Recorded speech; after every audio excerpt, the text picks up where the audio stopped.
Hi everyone! Today we're going to be talking about the difference between two other types, namely INFJ and ISFP.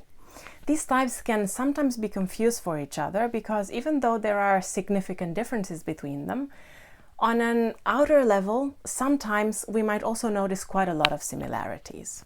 So in order to understand the differences between these two types on a deeper level, we will be looking at the differences in cognitive functions, namely FI versus FE, TI versus TE, and then the different ways in which these two types use NI and SE. We will also be talking about interaction style according to Linda Burns' model, and also we will be looking at temperament according to David Kersey's model. So all about that in the next few minutes. If you haven't already, please don't forget to like and subscribe, and let's dive in. So, INFJ, ISFP. They have two things in common if you look at the types very quickly: the fact that they're both introverts and the fact that they both have a preference for feeling. However, you will see that when it comes to cognitive functions, even though both of these have introversion and feeling, the type of feeling that they prefer is different. INFJ is a type that prefers extroverted feeling. This is the secondary or parent function or auxiliary function of the INFJ, whereas for the ISFP we have introverted feeling, and this is the dominant or hero function of the ISFP.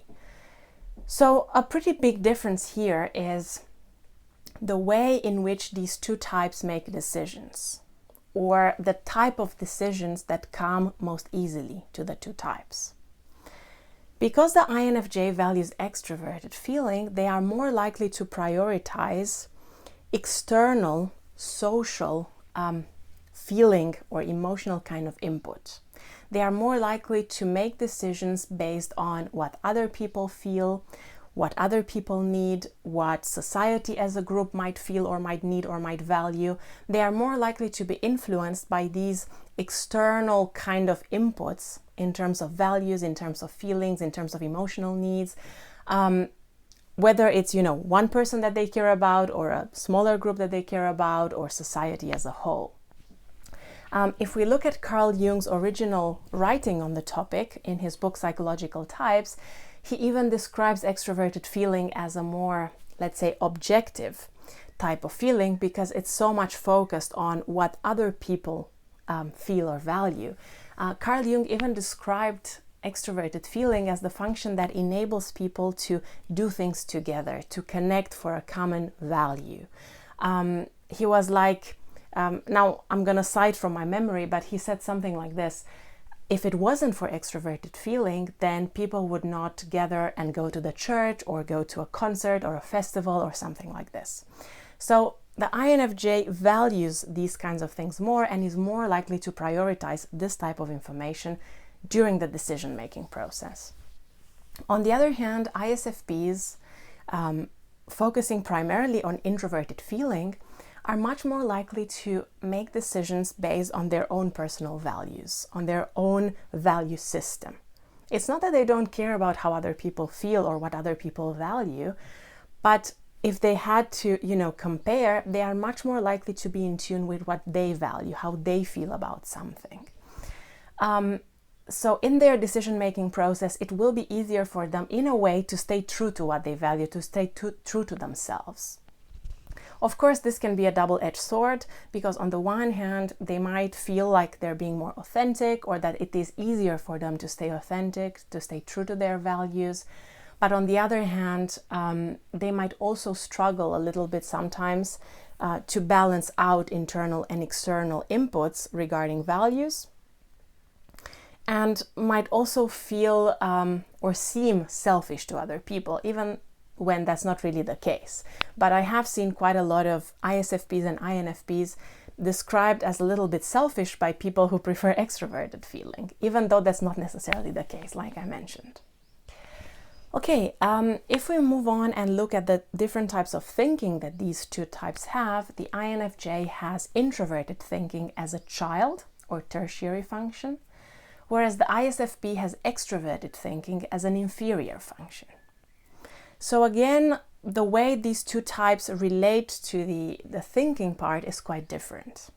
The INFJ is more likely, when it comes to the thinking function, to look at or prefer making decisions based on what makes sense to them, what their own internal logical system looks like and feels like to them, the way they understand how something works.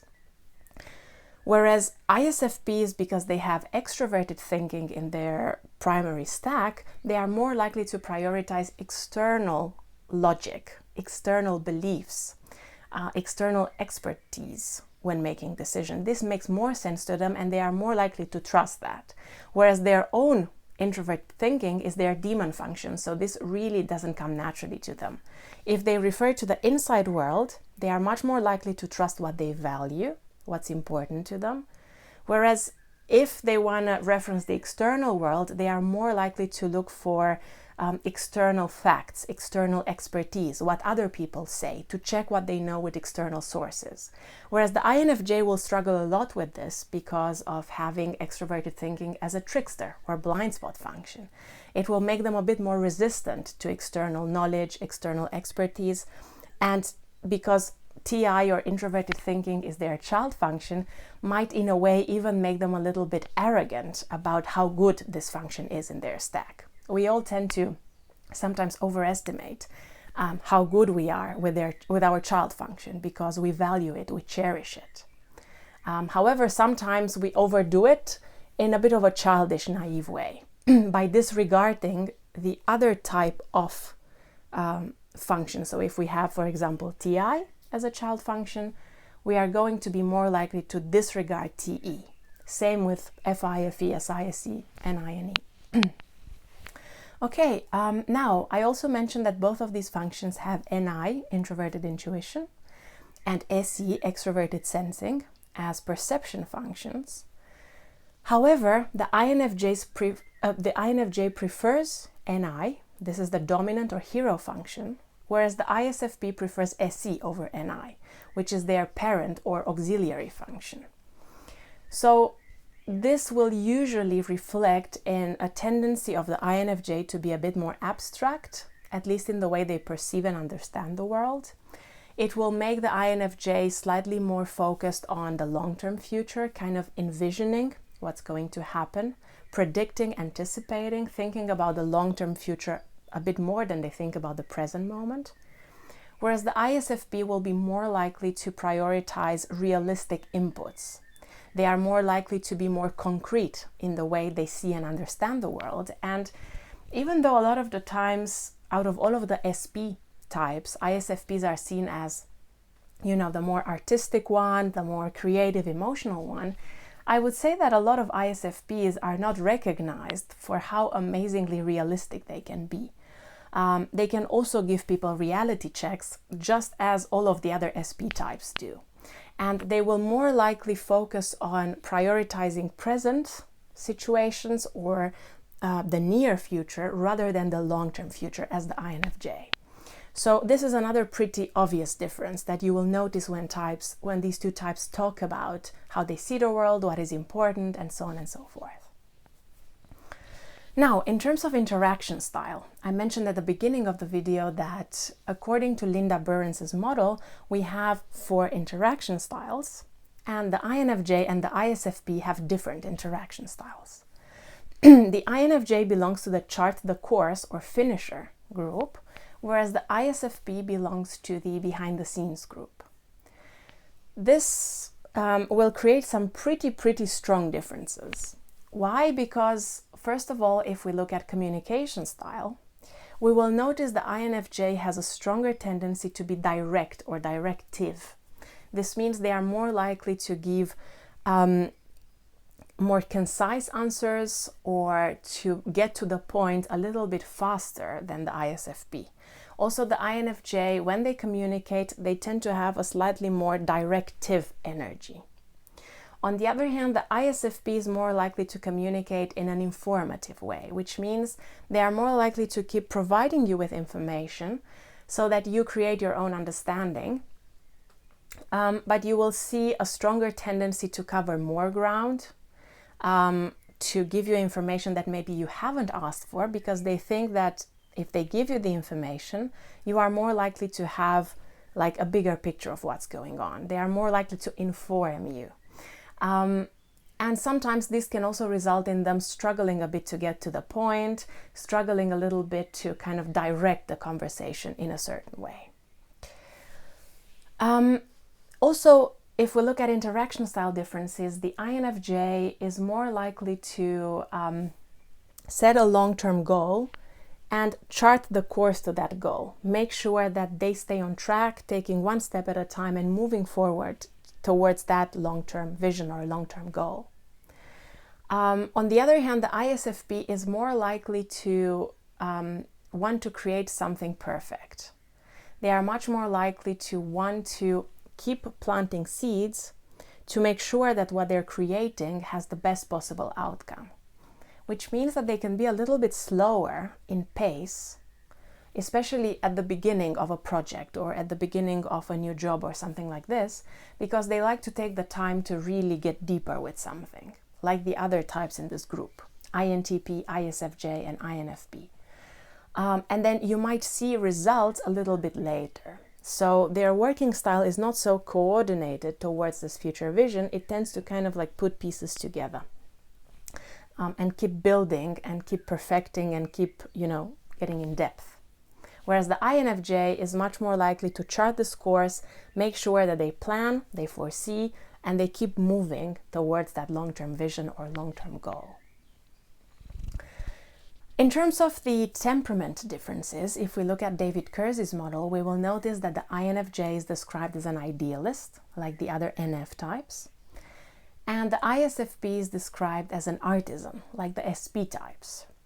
And like I've mentioned before, a notable difference here is the abstract versus concrete approach.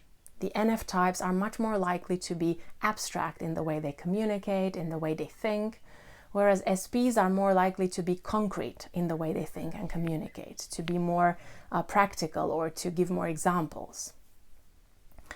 At the same time, another big difference between these two temperaments is that the NFs, like the INFJ in this case, are more likely to have a cooperative approach. They are more likely to look for collaboration with others to solve problems. Whereas the SPs, including the ISFP, have a more utilitarian approach, which means they are more likely to try to think of practical, pragmatic solutions to solve problems, regardless of whether they could collaborate or not with other people. It's not that they don't want to collaborate, but they are more likely to try to think of does this work in the real world? And then we'll see if we collaborate or not. Whereas the NFs, like the INFJ, are more likely to try to keep building bridges between people, to connect, to prioritize harmony, and then maybe later also think about the practical component or the pragmatic utilitarian component. Okay, so this would be a summary of the main differences between INFJ and ISFP. Thank you very much for being with me. Thank you very much for watching my videos. And as always, if you haven't already, please don't forget to like and subscribe. See you next time with another video on typology.